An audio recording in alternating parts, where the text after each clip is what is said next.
Hello everyone, it's Pastor Dave Deckard here with another Thursday Thoughts segment where we say goodbye to the gospel of the week behind and say hello to the one to come. Now last Sunday we talked about John 15, the famous passage where Jesus compared himself to a vineyard or a vine out of which branches grow, all of us, from whom fruit comes, the work of God. And it's interesting, this gospel actually gives us some insight about our identity, not just as individual people or followers, but as a church. What we're supposed to do and who we're supposed to be as we interact with the world. There's been a lot of controversy about that as times have evolved. And I'll tell you, most of us have grown up in the tradition where church is supposed to be something solid. You heard the old hymn, "Built on a rock, the church does stand." And I love that. It's a great hymn, and there are attributes of the church that should absolutely be solid. Every time you look for the church, it should be there. Every time you look for God in the church, you should be able to see God. Fair enough.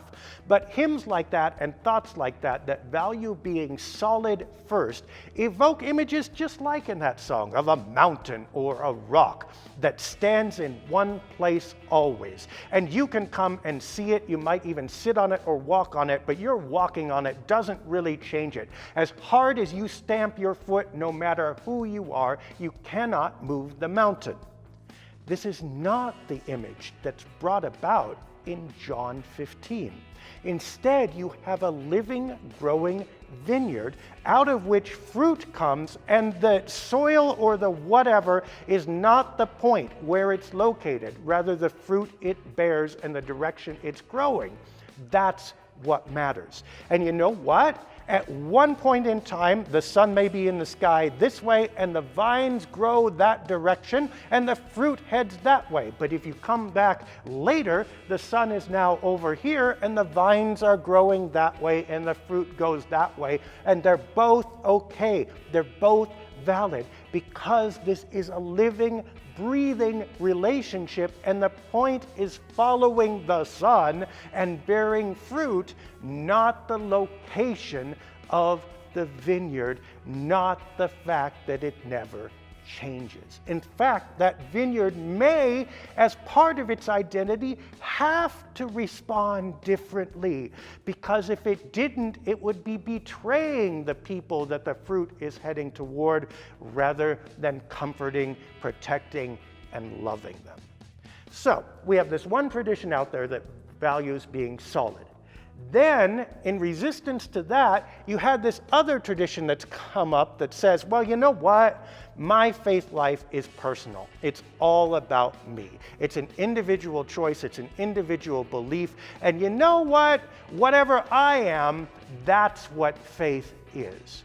Well, this gospel also kind of speaks against that kind of thinking, in terms of we are attached to something bigger than us. We are branches of a vine that we can't help to comprehend any more than we could comprehend the meaning of life or the purpose of our existence, but it's still there. And when we attempt to say, this is all about me and I'm going to reject the institutional church and just take power in my own belief, it's the same as a branch saying, I'm going to detach myself from the vine and just walk off over there. Well, maybe you can do that, but what is that branch doing over there? Disconnected from the vine, from the ground, it doesn't really bear fruit. And it's not really good to build a church or a life of faith on that basis either, separated out from everybody else with the self as the center of everything.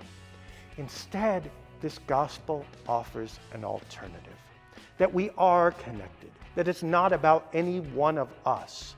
But at the same time, that very act of being connected means that we move and we grow and we are changed by everyone we're connected to. And so our task becomes different. It's not, how do we protect the mountain and make sure it never moves and no one changes it? And it's not, well, how do I figure out what I believe, because that's the center of everything. Instead, it's, who's here today? What are the needs today? How can we show love today in the environment we are in? And what fruits are people going to see from us?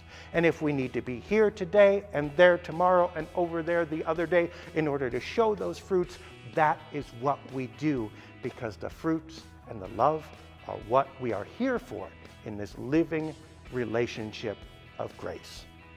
That's it for today. Next Sunday, we're going to talk about the rest of John 15, where Jesus reiterates his commandment to his followers. If you want to be known as my followers, love each other. We will talk more about that on Sunday. Until then, find us at lightofthespirit.church, and we will see you there.